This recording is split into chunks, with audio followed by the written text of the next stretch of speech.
자, 35쪽에 1번 보면은 우리 첫사랑 이거는 우리 자연현상, 우리 인간사 이제 비유한 거지, 그치? 그래서 눈꽃이 진 자리에서 새로운 꽃이 피면은 다시 성축한 거다라고 얘기한 건데 여기서 안 맞지 않은 것은 딱 보이죠? 대화 형식 안 나오지, 그치? 1번에 5번이고 나머지는 맞다 생각하시면 되겠죠? 그리고 2번은 운율을 형성하는 요소야. 크게 보면은 자. 이연 보면은 막 싸그락 의성어 나오죠. 그럼 똑같은 단어가 반복된 거지. 동어는 같은 단어라는 소리야. 맞죠? 그리고 비슷한 문장 구조는 이연에서 나오죠. 뭐뭐 했겠지, 춤추었겠지 나오잖아. 그치? 이번도 봤고. 감각적인 이미지를 사용했냐? 감각적인 이미지는 보여지는 건데 크게 보면 보여진 걸 볼 수도 있긴 하지만 다양하게 쓰이지는 않았죠. 그쵸? 그래서 디귿 아니고 동일한 종결음이 뭐뭐 했지 반복되지. 그치? 그리고 음보는 그렇게 뭐 3음보, 4음보 그렇게 뚜렷하게 보이진 않네요. 그래서 답은 4번이 아니라 2번이에요. 2번. 그리고 3번에 사연에 대한 설명을 알맞지 않은 것은 3번인데 상처는 꽃일 수도 있겠죠. 근데 1년에 있는 꽃인 거야? 눈꽃이 가고 아예 봄꽃이라 볼 수도 있겠지. 그치? 성숙된 뭐 사랑의 결실 이렇게 봐야겠죠. 1년의 꽃 아니고. 4번에 깨달은 점으로 수 없는 것은 2번이라고 보시면 됩니다. 2번. 왜냐면 얘는 계속해서 끊임없이 미끄러지고 하잖아. 그건 시행착오 있는 걸로 볼 수 있겠죠. 그쵸? 없애기 위한 거 아니고요. 그리고 5번에 안도연의 겨울 강가라는 게 있는데 한번 봐볼게. 어린 눈발들이 다른 데도 아니고 강물 속으로 뛰어내리는 것이 그리하여 형체도 없이 녹아버리는 것이 강은 안타까웠던 것이다. 그래서 강 입장에서 보니 그치? 그래서 전체적으로 뭐 의인버스였다라고 보시면 되고 어린 눈발들이 이제 가엾게 보는 거예요. 그런 줄도 모르고 계속 철없이 눈을 내려서 강은 어젯밤부터 눈을 제 몸으로 받으려고 강의 가장자리부터 살얼음을 깔기 시작한 것이다. 그러니까 뭐를 위해서? 강이 눈을 위해서 살얼음을 깔았다. 이렇게 표현한 거지. 그치? 그럼 여기서는 강의 어떤 모습? 약간 희생적인 모습을 볼 수 있겠죠. 그렇죠? 그래서 여기서는 적절하지 않은 것은 여기서는 본 시에서도 계속 희생을 다 하죠. 그렇죠? 그래서 어디 부분 틀렸어? 이 시와 달리가 틀렸지. 뭐 둘 다 희생적인 모습을 볼 수가 있겠죠. 그렇죠? 5번에 3번 틀렸다라고 3번이요. 네, 3번이에요. 3번이 틀렸다라고 보시면 되고 6번은 적절한 거 고르는 거네요. 적절한 고른 거 여기서는 4번입니다. 의성어. 싸그락 의성어 쓰였죠. 그쵸? 나머지는 여기 질문 있을까요? 넘어가도 될까요? 자, 오늘은 두 시를 할 건데 거의 같은 맥락의 이제 시라고 보시면 돼요. 우리가 이제 앞에서 현대시 같은 거 보면은 시대적 배경 같은 게 많이 나왔잖아요. 예를 들어서 일제강점기라든지 막 독재 정권에 뭐 반항하는 이런 저항하는 이런 것들이 나왔잖아요. 그치? 근데 요즘에는 어떤 시도 나오냐면 현대 시대에 맞게끔 이제 반영한 시도 나오는데 이건 우리가 요즘에는 우리가 한민족이라고 안 하고 거의 다문화 가정이 많잖아요. 그렇죠? 그래서 뭐 예를 들어서 우리 동남아 지역에 대한 예를 들어서 완득이라는 작품 보면은 그 다문화 가정이 나오잖아요. 그치? 이런 다문화 가정에 대한 시대적인 것을 반영한 시도 많이 나오는데 그 같은 맥락이 이제 두 시를 오늘 할 거야. 첫 번째 시부터 한번 봐볼게요. 동승이네. 동승은 같이 타고 가는 걸 이제 동승이라고 하죠. 그쵸? 자, 국철을 타고 간자가다가 그러니까 기차를 얘기를 하는 거야. 문득 알아들을 수 없는 말이 들려 살피니까 아시안 젊은 남녀가 건너편에 앉아 있었대. 이 아시아 젊은 남녀가 실적 대상이라고 보시면 되겠죠. 그러니까는 나와 다른 내가 볼 때는 약간 동남아시아 사람들인 것 같아. 건너편에 앉아 있었대. 늦은 봄날 더운 공휴일 오후 시간적 배경이 구체적으로 나와 있네요. 그죠? 나는 시적 화자 직접적으로 나타나 있고 자, 나는 잡물하러 사무실에 나가는 길이었대. 그래서 지금 상황이 되게 구체적이죠. 구체적인 상황이고 이 저희들은 아시아 젊은 남녀겠지? 무엇 하려고 국철을 탔는지 궁금해서 쳐다보면 그래서 화자는 이 아시안 젊은 남녀에 대해서 뭐를 갖게 된 거야? 호기심을 갖게 된 거죠. 호기심을 갖게 된 거지. 서로 마주보며 떠들다가 웃다가 귓속말 할 뿐 나를 쳐다보진 않았대. 그러니까 나는 호기심 있어 쳐다보는데 이 사람들 날 쳐다봐? 쳐다보지 않는 거죠. 그쵸? 그래서 여기서는 화자와 반대되는 모습을 갖고 있다 라고 보시면 되겠죠. 그러니까는 나는 이렇게 보는데 우리 그런 거 있잖아. 나는 아무 상관없는데 누가 이렇게 쳐다보고 이럴 수 있는 거잖아요. 그쵸? 자, 모자 장사가 모자를 팔러 오자 1,000원 주고 사서 번갈아 머리에 써보고 만년필 장사가 만년필을 팔러 오자 1,000원 주고 사서 번갈아 손바닥에 써보는 저희들 하면서 계속 이 사람은 저희를 뭐예요? 저희들을 이제 관찰하는 거지. 그치? 왜냐면 저 사람들 뭐 하는지 궁금한 거야. 근데 일반 똑같은 한국인이면 쳐다봤겠어? 쳐다보지 않았겠죠. 그쵸? 이게 쳐다보게 된 거야. 그래서 문득 나는 천박한 호기심이 발동했다는 생각이 딱 들었다라는 거지. 그러니까 이 사람들에 대해서 호기심을 갖는 것은 좋다, 나쁘다. 나쁘다고 이 사람은 생각한 거야. 왜 호기심을 갖게 됐어? 이 사람들에 대한 약간 뭐가 있으니까. 편견이나 이런 것들이 있으니까 우리 호기심을 내가 보겠잖아. 그래서 이 호기심이 든 거에 대해서 이 사람 약간 깨달았다. 내가 이런 생각을 해서는 안 되는데 이런 생각을 하게 된 거지. 그치? 그래서 여기서는 뭐가 드러나면 옆에 필기해보자. 여기서는 호기심의 대상으로 그들을 바라본 것에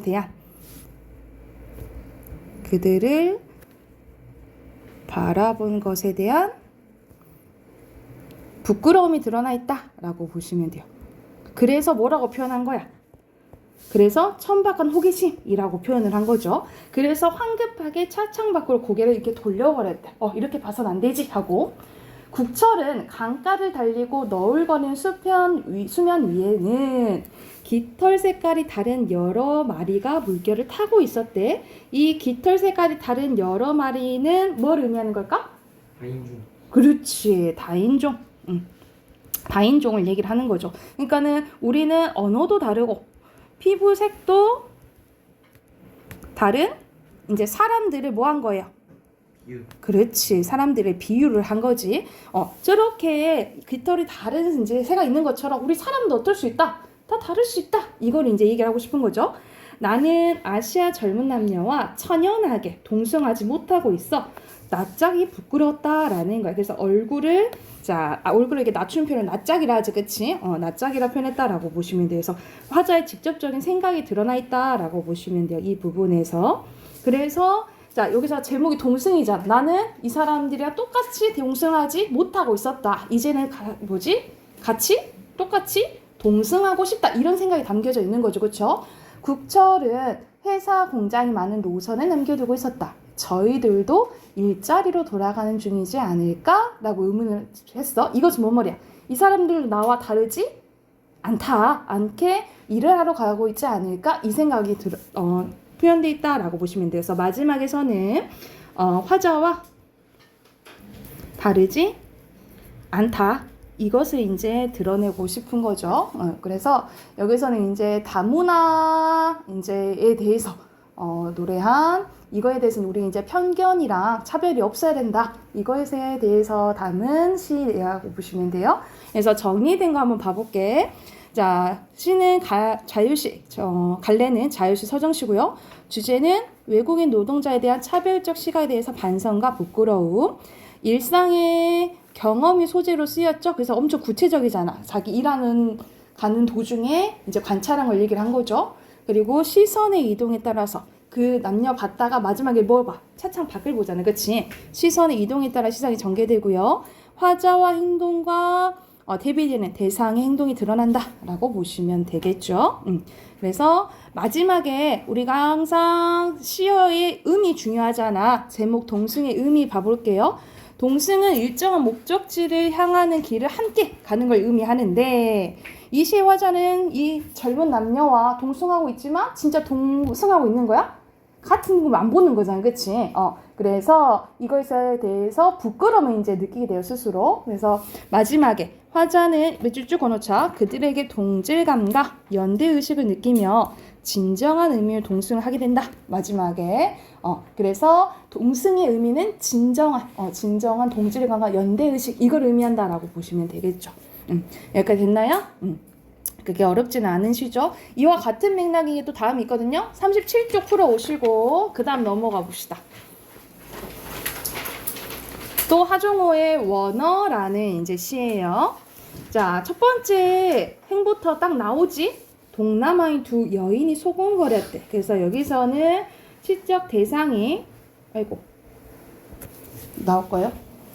자꾸 요즘 깜빡거리네. 동남아인 두 여인이 이제 시적 대상이라고 보시면 돼요. 동남아인 두 여인이 소곤거렸다라는 거야. 또 이 사람은 열차 안이네. 고향 가는 열차에서 나는 말소리에 귀를 기울였대요. 그래서 시적 화자가 또 여기서도 직접적으로 드러나 있네요. 각각 무릎에 앉아 잠든 아기 둘은 두 여인을 닮았다라는 거야. 이거는 여기서는 이제 아무래도 다문화 가정 얘기를 하겠죠. 맞은편에 앉은 나는 짐짓 창작 밖을 보는 척하며 한마디쯤 알아들여 보려 했다라는 거야. 그래서 여기서도 이제 두 여인에 대한 뭐가 나와요? 네, 서로 다르니까 호기심이 이제 드러나는 거지. 두 여인에 대한 호기심. 그래서 나 좀 들리나 하고 이제 본 거야. 휙 지나가는 먼 산구빛, 산이 이제 휘어져서 구부러진 부분, 나무 우거진 비탈에 산그늘이 깊었대. 우리 산그늘이란 것은 어두운 거잖아요, 그치? 그럼 약간 여기선 산그늘은 긍정적인 시어예요, 부정적인 시어예요? 부정적. 그치, 부정적인 시어인 거야. 그러니까 이 두 대상이잖아. 시적 대상이 두 여인인데 이 사람들을 봤을 때 그렇게 좋아 보이지는 않았던 거지, 그치? 그런 분위기를 가져오는 게 산그늘이라고 보시면 돼요. 그래서 우리가 고등 가져가게 되면은 중등에서는 아니고 이제 고등에서 많이 나오는 게 화자의 감정을 불러일으키거나 아니면 분위기를 만들어주거나 화자의 감정과 대비되는 상반되는 감정을 나오게 하는 대상을 뭐라고 하냐면 객관적 상관물이라고 해요. 그래서 여기선 산그늘이 객관적 상관물로서 약간의 좋지 않은 분위기, 그치? 내가 볼 때 좋지 않은 분위기를 만들어주는 역할을 하는 게 이 산그늘이란 시어라고 보시면 돼요. 여기서 보면 두 여인이 잠잠하기에 내가 슬쩍 곁눈질을 하니까 머리 기대고 졸다가 언뜻 뭐를 하는데 잠꼬대를 하는데 여전히 알아들을 수 없는 외국말이었다라는 거야. 그러니까 이제 당연히 잠은 우리가 무의식적인 거잖아요, 그치? 잠꼬대로 이제 자기의 모국어로 이제 얘기를 했다는 거죠. 두 여인이 동남아 어느 나라 시골에서 우리나라 시골로 시집 왔든 간에 내가 왜 공연히 또 호기심을 가지는가 라고 하면서 자기에 대해서 또 뭐 하는 거예요? 이제 자아성찰하는 거죠. 내가 왜 호기심을 가지는가 라고 해서 여기서는 또 약간의 뭐라고 생각하면 되겠어? 앞에서 했던 것처럼 호기심에 대한 거에 대해서 자각을 하는 거지, 그치? 호기심을 가진 것에 대한 자각. 약간의 부끄러움도 느껴질 수도 있겠죠? 내가 왜 호기심을 갖지? 이렇게 생각하는 거겠지? 한참 자고 난 아기 둘이 충얼거리자 두 여인이 깨어나 등토닥이며 달랬대. 한국말로 뭐라고? 울지 말거래, 집에 다 와간대 라고 이제 한국말로 했다라는 거지. 근데 그냥 한국말도 아니고 뭐예요? 그치. 경상도 사투리죠. 경상도 이제 방언이 사용됐는데 이걸 통해서 어떤 효과가 있냐면 당연히 이제 현실감을 이제 알 수가 있겠죠, 그렇죠? 근데 어떤 현실감? 아마 이쪽으로 시집을 왔겠구나, 그지? 그래서 이제 다문화 가정이구나라는 것을 알 수가 있겠죠. 그리고 안타까운 거지. 왜냐면 잠꼬대는 어떤 걸 사용했어? 외국말을 사용했는데 여기는 현실적으로 와가지고 뭐를 사용할 수밖에 없는 상황이에요? 한국말을 사용할 수밖에 없는 상황이잖아요, 그치? 그 상황에 대해서 이제 얘기한 이야기라고 보시면 됩니다. 그래서 정리된 거 한번 봐봅시다. 표 보면은 주제는 원어를 두고, 원어는 같은 말로 이제 모국어라고 보시면 되겠죠? 모국어를 두고 한국어를 사용해야 되는 이 여인들에 대한 연민, 불쌍한 마음이 들어져 있고, 기차 안의 경험을 1인칭 시점으로 서술했고, 꿈과 현실에서 사용한 언어의 차이를 통해서 주제를 부각시켰다라고 보시면 돼요. 그래서 여기서도 원어의 상징 한번 봐볼게. 자, 원어는 사전적으로 봤을 때는 번역하기 전의 말을 이제 원어라고 해요. 그런데 여기서는 이제 동남아인 두 여인이 외국말을 사용하기도 하고 우리말을 사용하는 모습에서 화자는 이제 정체성을 혼란을 겪고 있지 않을까? 그거에 대한 이제 연민의식을 드러내기 위해서 제목을 라고 했다라고 보시면 되고요. 그리고 선생님이 객관적 상관물 쓰였다 했죠. 그치? 여기 표시해 두시고 산그늘이 깊었다라는 건 풍경으로 애상적이고 쓸쓸한 느낌을 준다 이 말이에요. 애상적인 것은 슬픈 분이라고 생각을 하시면 돼요. 애자가 슬픈 애자야. 그래서 이와 같은 풍경은 화자의 심리 상태와 연결해서 객관적 상관물 역할을 하고 있는데 동남아 여인들의 서글픈 현실에 대한 화자의 연민의식을 드러내주는 게 이 객관적 상관물의 의미라고 보시면 돼요. 여기 표시해 두시면 되겠죠. 여기까지 됐나요? 오케이. 그러면 여기도 39쪽 39쪽도 문제 풀어오시고 그러면 현대시 다 끝났어요. 그쵸? 선생님 그리고 2월달부터 선생님 고전시가 한다 했잖아. 그치? 그래서 오늘 현대문학 마무리하고 다음 시간부터 이제 고전시가 들어갈게요. 뒤로 가서 답하긴 또 해야겠죠? 93쪽?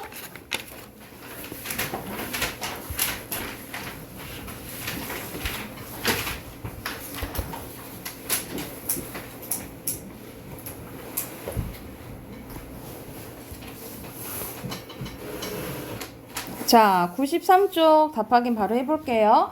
여기서 완장에 대한 건데 1번에 적절한 거 서술상은 4번 그렇지. 방언이랑 해학적 페이지 이거는 정리되어 있었죠. 그쵸? 2번에 내용 일치 문제는 알맞지 않은 거 몇 번이에요? 2번. 여기 어디가 틀렸어? 젊은 시절. 임종순은 이제 완장을 차기 시작한 거지. 그치? 완장을 차본 지가 이제 없었던 거죠. 완장에 대한 좀 안 좋은 추억이 있었던 거죠. 그쵸? 3번에 적절한 거요. 이거는 전지적 작가 시점이라 했지. 그치? 그럼 몇 번이에요? 5번. 그쵸? 지훈 하고 있냐? 그리고 4번에 적절한 거 가와 나에 대한 설명이에요. 1번. 오케이. 1번이에요. 1번. 그래서 가에서는 막 임종술이랑 그 최 사장이랑 막 티격태격 하잖아. 그치? 근데 뭐 때문에 해결되는 거야? 완장차게 해준다니까 해결하게 되는 거지. 그쵸? 자, 그리고 5번에 적절하지 않은 거. 5번에 3번은 종술의 표정을 살피면서 종술을 설득하는 말하기를 해야겠군. 맞아요. 알맞지 않은 거? 4번. 4번? 아니 5번. 2번이에요. 2번. 자, 알맞지 않은 거 봐보자. 2번인데 여기서는 B 부분 봐보자. B에서는 누가 얘기하는 거야? 최 사장이 얘기를 하잖아요. 그쵸? 못마땅하듯이 얘기를 해야 돼? 지금 설득해야 되는 과정이잖아. 그치? 그 아무리 속으로 이제 언짢다 해도 겉으로는 잘 구슬인 척 얘기를 해야겠지. 그치? 이렇게 언짢은 표정 지으면 안 되겠죠? 지금은 이제 임종수를 설득하는 과정이니까. 그리고 6번에 기억은 뭐예요? 이 기억 뭐죠? 완전. 선생님 왜 자꾸 기억 부분 안 보이지? 기억 완장입니까? 여기서 알맞지 않은 것은 몇 번? 3번. 3번? 자복이 뭐예요? 자기 스스로 죄를 말하는 거. 3번 아니에요. 3번 맞는데요. 알맞지 않은 거. 오히려 4번. 완장을 차게 함으로써 둘이 아까 전에 갈등이 뭐가 된다 했어? 이슈로 해소된다 했잖아. 그치? 알맞지 않은 거 5번이에요. 대립되는 거 아니고. 그리고 7번은 너무 쉽지 뭐야? 완장. 그렇죠. 자, 95쪽 가볼게요. 95쪽에 적절한 거. 여기서는 그때 당시 도요새에 대해서 생각하는 게 아들 둘이랑 아버지가 다르다 했잖아요. 그치? 각각의 시대 문제를 나타내는 거죠. 분단의 현실 그리고 환경 문제 같은 거. 그래서 적절한 거 3번이고요. 그리고 2번에 적절한 것은 여기서는 아버지 시선이지. 그치? 아버지는 왜 도요새를 자꾸 보러 가? 고향을 그리워했었잖아. 그치? 몇 번? 2번이요? 4번. 그렇죠. 4번이고 3번에 알 수 있는 내용이 아닌 것은 여기서는 2번이에요. 아들에 대해서 어려워하지 않죠. 막 화내잖아. 그치? 너 정신 뭐 변명하냐고 이런 식으로 화내잖아. 어려워하는 거 아니고. 그리고 4번에 적절한 건요. 병국이 오케이. 4번이고 5번에 적절하지 않은 것은 2번인데 어디 보면 틀렸냐면 형이 가족보다 도요새를 더 소중히 여긴다고 도요새를 미워해서는 안 됩니다. 동생이 도요새를 잡아서 팔아버린다 했잖아. 그치? 그거는 뭐 때문에 팔아넘기는 거야? 돈 때문에. 그래, 돈 때문인 거잖아. 이거야. 뭐 형이 뭐 미워해서 그런 거 전혀 아니죠. 그리고 6번에 시대적 배경을 알 수 있는 거. 오케이. 통금 시간이. 자, 오늘 마지막 소설 한번 해볼게. 황만근이 이렇게 말했다 라는 이제 소설인데, 여기서는 이제 배경이 뭐 어디라고 생각하면 되냐면, 표 잠깐 보고 이제 본문 볼게요. 농촌 소설입니다. 그래서 배경이 농촌인 거야. 1990년대 신대리라는 농촌 마을인데, 여기서는 우리가 농사를 막 짓는데 요즘엔 농사 짓는 것도 어렵다 하잖아. 왜냐면 우리가 뭐가 막 늘어나. 농사 짓는 것도 막 빚이 막 이렇게 늘어나잖아. 그치? 그래서 이때 당시 1990년대에 빚으로 얼룩진 농촌의 현실과 각박한 인심에 대해서 이제 이야기를 한 건데, 특히 농사를 짓는 사람 중에 황만근 씨가 있는데, 이 황만근 씨는 조금 모자란 사람이야. 이게 모자란 사람인데, 우리가 당연히 모자라면 사람들이 어떻게 봐? 되게 쉽게 보지, 그치? 그리고 이제 일을 시켜 막 먹어요. 이렇게 시켜 먹으니까. 근데 이 사람이 어떻게 되냐면, 그 농민 걸기 대회라고 사람들이 이제 힘드니까 같이 이제 약간의 정부한테 저항하는 걸 우리 좀 도와달라 이런 거 같은 모임이 있어서 가게 되는데, 다른 사람은 다 차 타고 가는데 황만근은 이제 경운기를 타고 갑니다. 그래서 오는 길에 사고가 나서 이제 죽게 돼요. 근데 이제 나중에는 황만근이 돌아왔는지 죽었는지 사람들이 관심이 아예 없는 거야. 시켜 먹을 때는 그렇게 시켜 먹으면서 죽은 거에 대해서는, 없어진 거에 대해서는 관심을 갖지 않아요. 근데 이제 그 마을에서 막 불필요한데 엄청 힘든 일도 있잖아. 예를 들어서 똥을 푼다든지 엄청 잘잘구리한 일을 자기들 하다 보니까 그때서야 황만근을 약간 그리워하는 그런 모습이 나와요. 그래서 각박한 인심 이런 것들을 이제 비판하는 소설이라고 보시면 됩니다. 그리고 전의 양식이어서 황만근의 일생에 대해서 이제 나온다라고 보시면 되고, 풍자는 선생님 비판이잖아. 그치? 이 농촌 현실에 대해서 비판을 하면서 골개미를 형성한다라고 보시면 돼요. 자, 그럼 본문 한번 봐볼게. 자, 마을회가나 황만근 나오죠? 직접 심어놓은 등나무 덩굴 아래 직접 짠 평상에 사람들이 모였다. 먼저 이장이 입을 열었다. 만그인지 방그인지 그 바복자성 하나 때문에 황만근을 뭐라고 표현하는 거야? 바보 자식이라고 표현하는 거네. 그치? 그러니까는 이걸 통해서 뭘 알 수가 있어요. 이 황만근은 사람이 사람들한테 바보 취급 받는구나, 무시를 당하는구나 라는 것을 알 수가 있겠죠. 소 여물도 못하러 가고 이게 뭐라, 20마리 되는 소가 한꺼번에 밥 굶기는 게 중요한가, 바보 자석 하나 때문에 어디가 술 처먹고 집에 안 들어오는 게 중요한가, 썩으라 하면서 이런 식으로 얘기를 하는 거야. 사람이 없어졌는데. 그래서 여기서는 이제 사투리 나오죠. 여러분 사투리가 나오면은 어떤 효과가 있다라고 보시면 되겠어요? 두 가지로 보면 되겠지. 그 지역의 특색을 나타내는 거잖아요. 그치? 그러니까 두 가지 생각하시면 향토적이고 토속적인 분위기를 나타낸다라고 보시면 되고, 그리고 사실감 또는 현장감을 준다 이렇게 생각을 하시면 돼요. 자, 이어서 보면 마을에서 연장자축에 들고 가장 학식이 높아 해마다 한 번씩 지낼 용왕제축에 초를 하는 황재석 씨가 이제 받아서 얘기를 했다라는 거야. 그래도 진례에 있던 사람이 없어지면 필시 이유가 있는지라 사람이 바늘이라 모래라 기행 없어지는 게 어딨냐. 암만 그래도 우리 동네 사람 아니냐. 망그이가 여기서 나서 사는 동안 한 번도 밖으로 안 들어온 적이 없는데 말이다 라고 이제 이 사람 좀 걱정을 하는 거죠.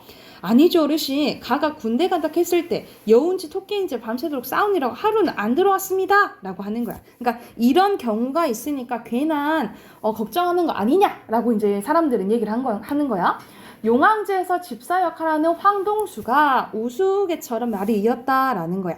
아침밥을 먹기도 전 황만근의 아들이 찾아와 황만근이 집에 돌아오지 않았다고 하길래 얼떨결에 동네 사람들을 불러 모으는 역할을 하게 된 민씨는, 여기서는 이제 황씨 집안이 막 모여있는 이제 동네거든요. 그런데 유일하게 이 민씨는 이렇게 외부에서 온 사람이야. 그래서 이 황만근 씨를 보다 좀 객관적으로 보는 사람이라고 생각을 하시면 돼요. 분위기가 이상하게 돌아간다고 생각하고 참견을 했대. 어제 걸기대회 한다고 간 사람 누굽니까? 누굽니까? 황만근 씨하고 같이 간 사람요. 걸기대회 하는 동안 본 사람이 없나요? 라고 얘기를 하는 거예요.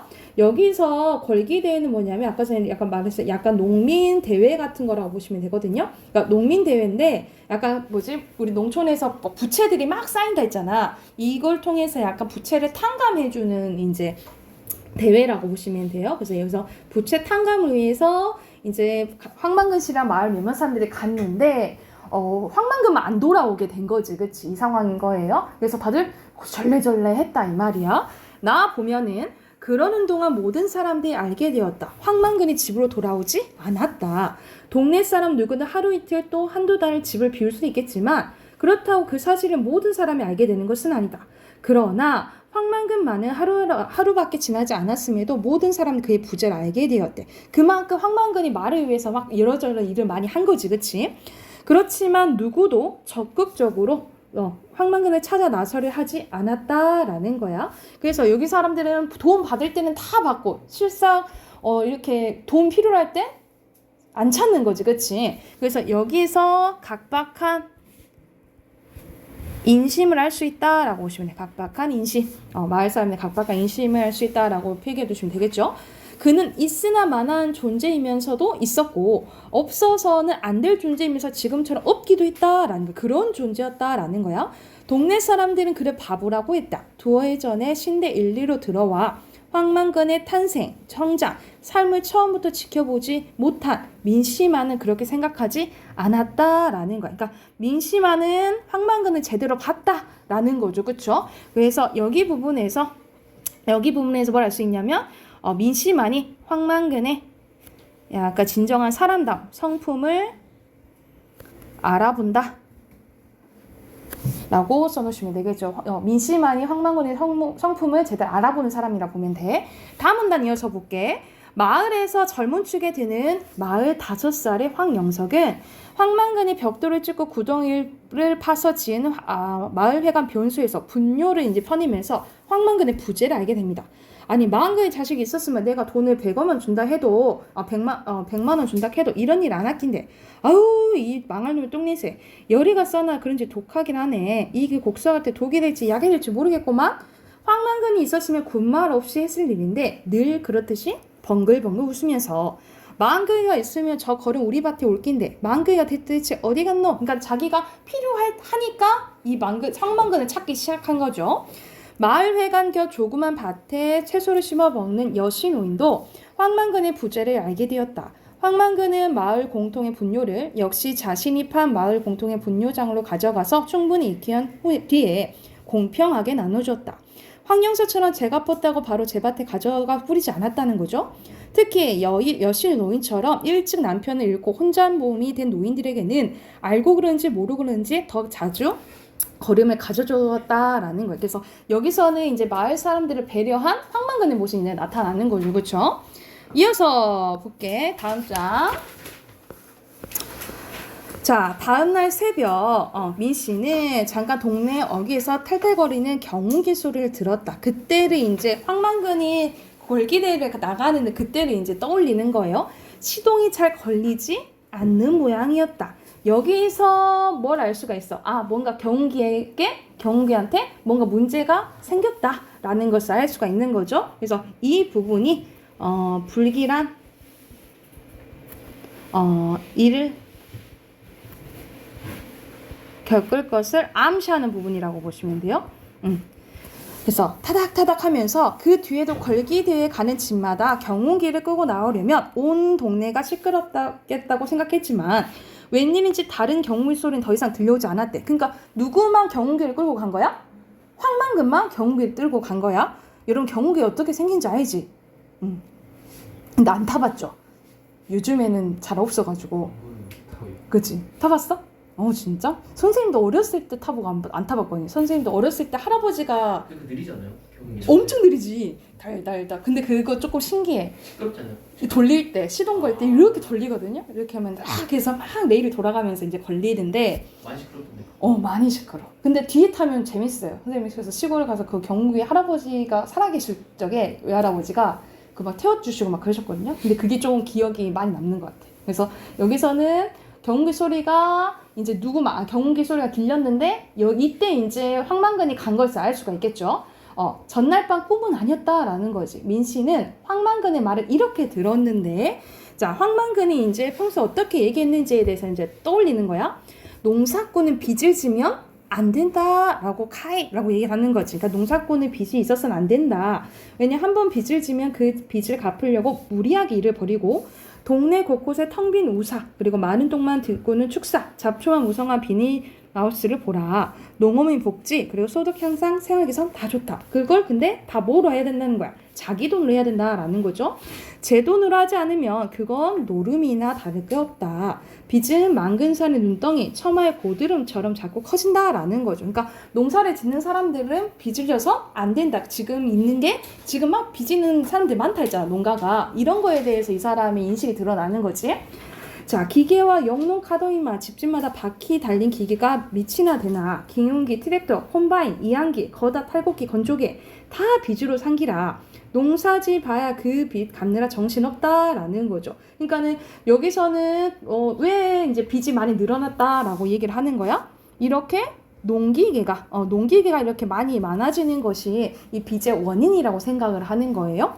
그래서 한 집에 1년 한 번 안 쓰는 이항기를 들여놓으면 그게 1년 내내 돌아가던가 놀 때는 다른 집에 빌려주면 되는데 옛날엔 소를 그렇게 썼다라는 거야. 그래서 그런데 지금은 그렇게 하지 않는다. 서로 도와가며 농사짓던 것은 옛말이다라는 거죠. 그러니까 사람들이 각각 예전에 우리가 상부상조한다 했잖아요. 그치? 그러니까 지금 현실은 어떻게 변했어? 이기적으로 변했다라는 거야. 이게 문제점이다라고 이 사람 얘기하는 거죠. 한 집에서 기계를 놀리면서도 안 빌려주면 옆집에서 화가 나서라도 산다. 어차피 빚으로 사는데 사기가 어려울까? 기계에 들어가는 기름은 면세유다. 면세유를 가지고 기계를 다 돌리기는 힘들다. 옆집에는 경운기가 2대인데 면세유는 한 대분밖에 나오지 않는다. 경운기가 왜 2대씩 필요할까? 한 사람이 한꺼번에 2대 모는 것도 아닌데 이런 식으로 문제점에 대해서 이제 생각을 하는 거죠. 왜 이렇게 빚이 많이 지게 됐나? 내가 왜 빚을 안 졌냐고 아무도 나한테 빚 주겠다고 않게 바보라고 아무도 나한테 보증서라는 사람도 안 한다. 내 짓고 싶은 대로 농사 지으면서 안 망하고 나 100년 살 거야 라고 얘기를 했다라는 거죠. 일주일 뒤에 황만근이 돌아왔는데 그의 아들이 그를 안고 돌아왔대요. 한 항아리밖에 안 되는 그의 뼈를 담고 돌아왔다라는 거지. 그러니까 결국 황만근은 어떻게 된 거야? 죽게 된 거지, 그치? 경운기도 돌아왔는데 수레는 떼어내고 머리 부분만 트럭에 실려왔다. 아무리 경운기 사고가 난 거예요. 황만근 아니면 그 누구도 작동시킬 수 없는 그 머리가 바보처럼 주인도 태우지 않고 돌아왔다라는 거죠. 황만근, 황 선생은 자 여기에 대한 호칭이 달라지네, 그치? 그래서 여기서는 황만근을 높여서 얘기를 한 거죠. 그래서 이 황 선생이라는 호칭 변화로 뭘 알 수 있냐면 이 황만근에 대한 태도가 이제 드러난다라고 보시면 돼요. 이렇게 써놓죠. 황만근에 대한 서술 태도. 그러니까 높여서 이제 부르는 거지. 어리석게 태어난지는 모르지만 해가 가며 차츰 신지가 돌아왔다. 하늘이 착한 사람을 따뜻이 덮어주고 땅이 은혜롭게 불일되어 알껍질을 까주었다. 그리하여 후년에는 그 누구보다 지혜로웠다. 그는 누구에게도 해를 끼치지 않았듯 그 지혜로 어떤 수고로움도 가르침도 함부로 남기지 않았다. 스스로 땅의 자손을 자처하고 늘 부지런함을 근면하였다. 여기서는 계속 뭐가 나오는 거예요? 황만근에 대한 평가가 나오는 거지, 그치? 사람들이 빚만 낳는 농사에 공연히 뼈를 상한다고 하였으나 개의치 않았고 사람들 사이에 어려움이 있으면 언제나 함께하였고 공예는 공고한 이게 공익에 된 자신보다 남을 내세워 뒷사람을 놀라게 했다. 하늘이 내린 효자로서 평생 어머니를 봉양을 극진히 했고 아들에게는 따뜻하고 이해심이 많은 아버지였으며 훈육할 때 알아듣기 쉽게 마음을 감복시켰다라는 거에서 여기서는 마지막에 서술자의 약간 평가, 논평 같은 게 나오죠. 그래서 앞에서 선생님 표에서 이건 무슨 형식이랬어? 전생을 하고 이 사람에 대한 삶의 평가도 나오잖아요. 그치? 그래서 여기를 통해서 전의 형식인 걸 알 수 있다라고 보시면 돼요. 서술가의 논평까지 나와서. 그래서 여기서는 이제 앞에서 결과적으로 얘기했듯이 약간 모자라지만 이 사람들을 생각한 황만근에 대한 평가와 약간 각박한 인심을 약간 비판하는 소설이라고 보시면 돼요. 그래서 옆에 약간 정리된 거 서술자의 논평 봐보자. 마지막에는 이게 서술자의 평이 나타나 있는데 이걸 통해서 황만근이 지혜롭고 성실한 농민이었음을 강조하고 이에 대비해서 그를 바보로만 여겼던 동네 사람들을 비판하는 역할을 한다라고 보시면 돼요. 그래서 거의 마지막 줄에서 거의 주제를 알 수 있다라고 생각을 하시면 되겠죠. 여기까지 됐나요? 여기까지 됐고 그러면 99쪽까지 또 풀어오시면 되겠죠. 뒤에 문법 숙제 봐봅시다. 149쪽 149쪽부터인데 자 뭐냐? 한 2분만 쉬었다 할까? 2분만 잠깐 쉬었다 하자.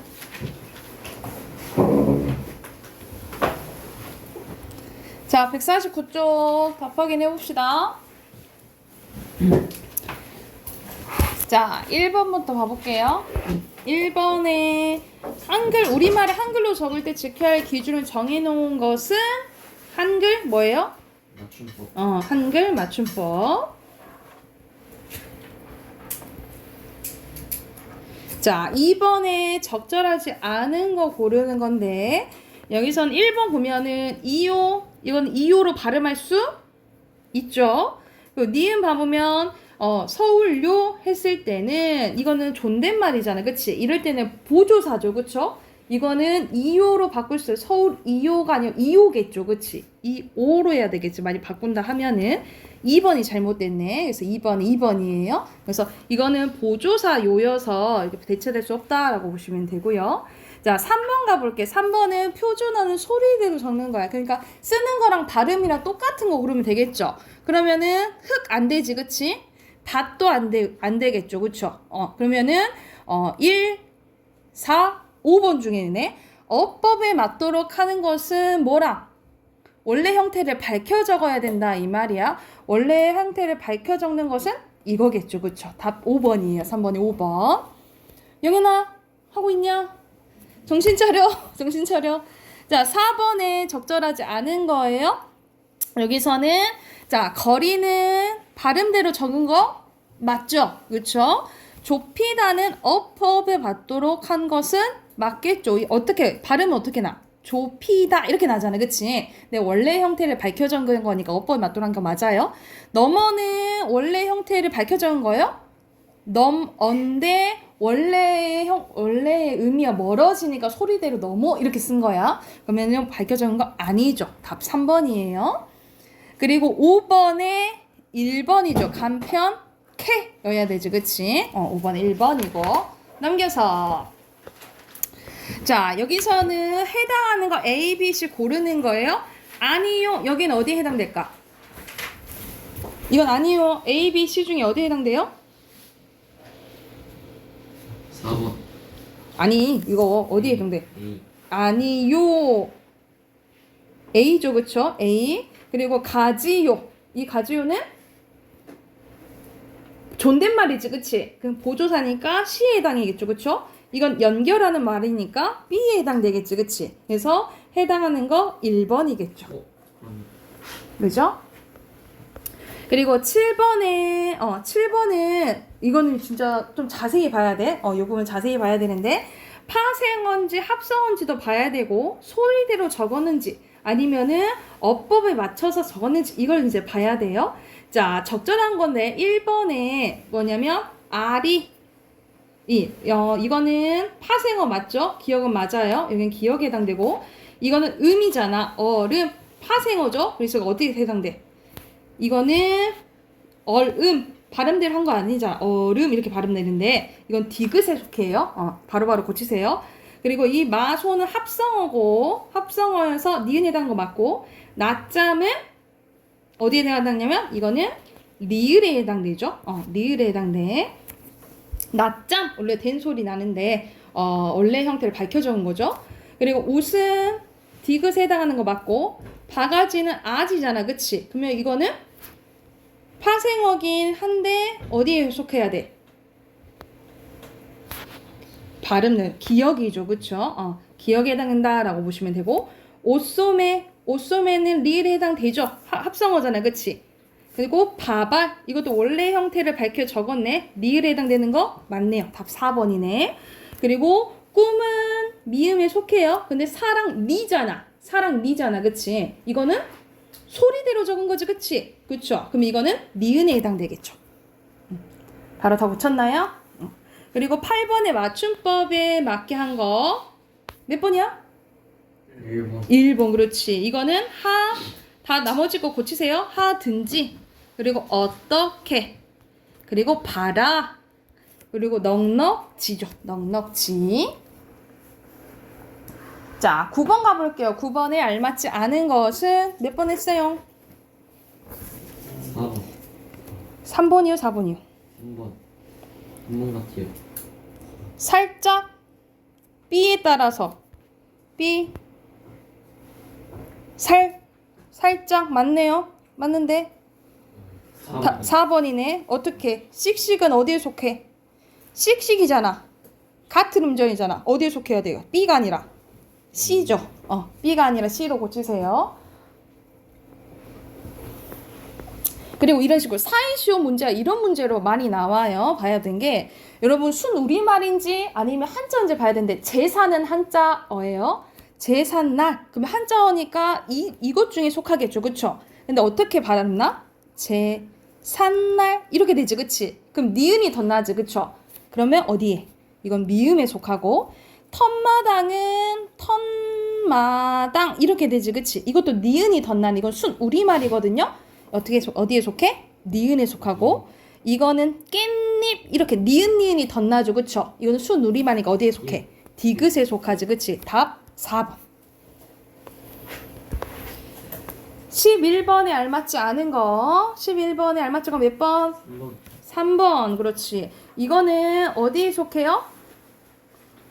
이거는 봐봐. 격차가 벌어지다 라고 얘기하는 것은 벌어지다. 원래 형태를 밝혀 적었지. 그치? 근데 사라지다는 원래의 의미야. 어때요? 멀어진 거지. 그치? 멀어진 거라서 다르다 라고 보시면 되고요. 12번에 띄어쓰기 알맞지 않은 거 몇 번? 1번. 2번이에요. 공부한 띄고 만큼 고래만큼 이건 붙였어야 돼요. 여기서 만큼은 의존명사 여기서는 조사여서 앞말과 붙였어야 된다라고 보시면 돼요. 나머지는 맞다라고 보면 되겠죠. 자, 13번에 알맞지 않은 거 봐볼게요. 13번에 알맞지 않은 거 1번. 밥. 다 틀렸어. 5번인데 우리들은 뛰놀고 싶다 라고 했을 때 뛰놀고 싶다 붙였을 수 있거든. 원래 본용어랑 보조용어는 띄어쓰는 게 원칙인데 붙였어도 된다 했잖아. 그치? 근데 안 되는 경우가 뭐라 했어? 안 되는 경우에는 앞말이 조사가 붙거나 합성동사의 경우 아니면 중간에 조사가 들어가면 무조건 띄었어야 된다 했어요. 근데 앞에가 뛰어놀라 뭐야? 합성동사잖아. 그치? 합성동사니까 앞말과 무조건 뭐 해야 되겠어? 붙였어요. 아이고지. 띄었어요. 띄었어야 돼요. 본용어 보조용 띄었어야 된다고. 합성동사니까. 그리고 14번에 알맞지 않은 거요. 3번입니다. 어떻게 해야 되겠어? 읽어 볼 붙이고 만하다 이렇게 써야 돼. 읽어 볼 만하다 이렇게 써야 돼요. 자, 그러면 15번 가볼게요. 15번에 알맞지 않은 것은 4번. 4번인데 리을이 아니고 어디에 적용돼요? 디귿. 이거는 귀 플러스 귀 먹다 하고 어리잖아. 귀먹 어리잖아요. 귀먹 플러스 어리야. 그러면 이건 어떻게? 이외의 것과 들어가야 되잖아. 그치? 이외의 것과 하니까 어디에 속하겠어요? 니은이겠죠. 니은을 고치시고. 자, 16번은 두음법칙과 관련된 거였네요. 너무 딱 보이자. 잘못된 거. 3번. 이거 잘못된 거가 아니고 모르는 거 고르는 거네. 2번. 연도 틀렸고 2번이네요. 요거 틀렸고 2번. 그리고 이거 둘 다 틀렸네. 그치? 됐나요? 그리고 17번 가볼게요. 17번은 이거를 각각 넣는 거야. 매미, 깨끗이, 곰곰이, 홀쭉이. 자, 접사하다가 붙을 수 있고 이가 붙어서 된 거는 매하다 안 되지. 깨끗하다 되죠. 그쵸? 그리고 홀쭉하다 되죠. 그럼 둘 중에 하나네. 그치? 그러면은 2번. 얘 한 게 뭐가 들어가야 돼? 홀쭉이가 들어가겠지. 그러면 1, 2번 중에 하나네. 그죠? 그리고 아니요 들어갔을 때는 이가 붙어서 된 거는 뭐예요? 깨끗이죠. 그렇지. 답? 아니지. 1번. 된 명사 얘기하자. 명사야 되잖아. 매미야. 매미는 맨맨맨 거린다 해서 맨 플러스 이거든요. 이건 명사가 된 거지. 그치? 그래서 답 2번이네. 명사가 되니까. 곰곰이는 뭐예요? 명사가 아니라. 형용사. 아이고. 부사죠. 부사. 그리고 18번에 띄어쓰기 맞은 거예요. 띄어쓰기 여기선 다 이거 붙였어야 돼. 기억땡. 5번. 니은 맞고 디귿 맞고 리을 맞아요. 띄어야죠. 체를 하고 띄어야겠죠. 그쵸? 그리고 미음 떠난 띄고 지가 해야 되겠죠. 틀렸고 좀 더 많이 주세요. 시온 맞네. 답 5번. 자 19번에 적절하지 않은 거 3번. 오케이 3번. 3번 뭐가 틀렸어요? 셋. 이어가 아니에요. 뭐가 싸이어지? 싸이어가 줄어든 거예요. 20번에 맞지 않은 거 너무 딱 보인다 이거는. 3번이지. 생긋이 이렇게 써야겠죠. 생긋이. 그리고 21번에 알맞지 않은 거 3번. 4번. 이거는 과거니까 놀랐던지가 맞아요. 그리고 22번에 적절하지 않은 거 3번. 3번. 나 때문에 뭐 해야겠어? 띄었어야겠죠. 그쵸? 그리고 23번 갑니다. 23번에 알맞지 않은 거 5번. 오케이. 5번 뭐가 틀렸어 영현아?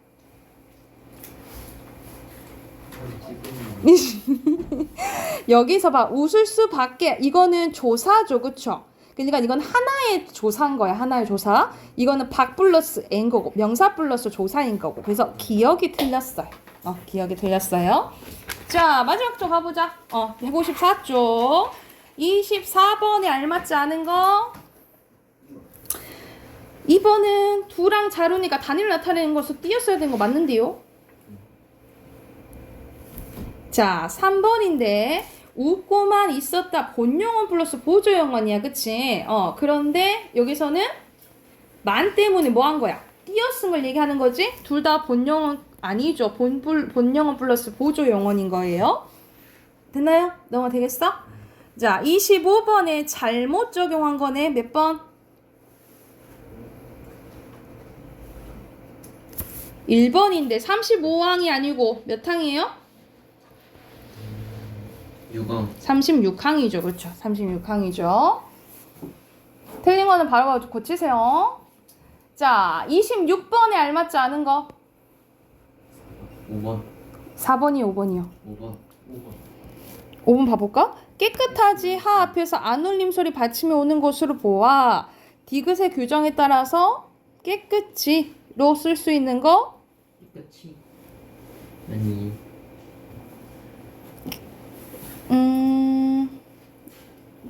깨끗이 디귿. 왜냐면 뭐로 끝나니까?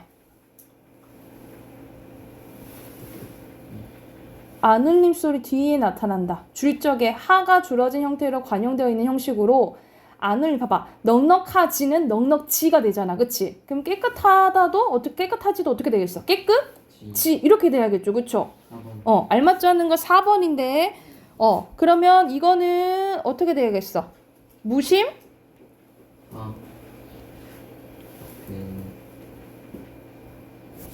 안 울림 소리 뒤에서만 나타나는 거. 이건 안 울림 소리 뒤에서만 나타나는 거잖아.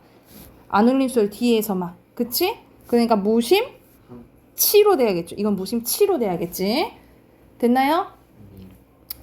27번에 이거는 봐봐. 조사와 체언을 구별해야 되고 줄어들 경우에는 줄어든 걸로 보는데 무얼은 뭐가 합쳐진 거냐면 무엇 플러스 을이에요. 그럼 어디에 속해? 니은에 속하는 거예요. 그치? 영현 보고 있나요? 보고 있어요? 그리고 이거는 이거 플러스 은 이거 합쳐지니까 니은에 속하겠지. 그치? 그리고 너희는 너희 플러스 그냥 안 붙은 거야. 안 붙은 거고 우리가 이걸 없는 거를 이렇게 표시해요. 그리고 여기 플러스 애죠. 그러니까 이건 기억에 속하는 거죠. 그리고 그것은 그거 플러스 이죠. 그럼 이거 어디에 속해? 니은에 속하죠. 알맞은 걸 몇 번이에요? 그러면 2번. 어? 5번이죠. 5번이죠.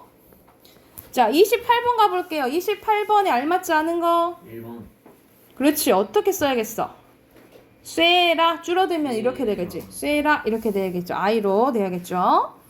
자, 29번에 알맞지 않은 거. 3번. 땡. 5번. 5번인데 은숙이와 친구와 같이는 서로 함께이잖아. 그러면 미음이 아니라 뭐이겠어요? 리을이겠죠? 리을에 속해야겠지. 됐나요? 네. 그리고 사이숏에 대한 문제 또 나왔네. 그치? 알맞지 않은 것은 5번인데 얘는 어디 속할까? 예산일이야. 예산 한자 플러스 순 우리말이에요. 근데 어떻게 발음나? 예산일 이렇게 되지. 그치? 그럼 뭐가 덧나는 거야? 니은능이 덧나죠. 그쵸? 그러면은 2에 어디에 속하겠어? 3에 속하겠죠. 2-3에 속하겠지. 됐나요? 그리고 31번 봐볼게. 맞춤법. 이거는 어떻게 써야겠어? 어제 저녁이니까 어저녁이겠죠? 2번에 붙이다. 안건을 붙이다. 이거 맞아요. 그리고 적자는 다른 거 고쳐보자. 적자는 두기지. 그리고 어떻게 써야 돼? 넓적하게. 이렇게 고쳐야겠죠. 이렇게 맞춤법 어렵긴 한데 그래도 같은 조항이 이렇게 제시가 되잖아요. 그쵸? 이런 식으로 선생님이 보는 것처럼 꼼꼼히 보면은 이거 쉽게 풀 수 있으니까 너무 어려워하지 말고 했던 것도 더 까먹을 수 있으니까 복습하시고 아셨죠? 네, 여기까지 하고 다음 시간에 이제 고전 시가 들어갈게요.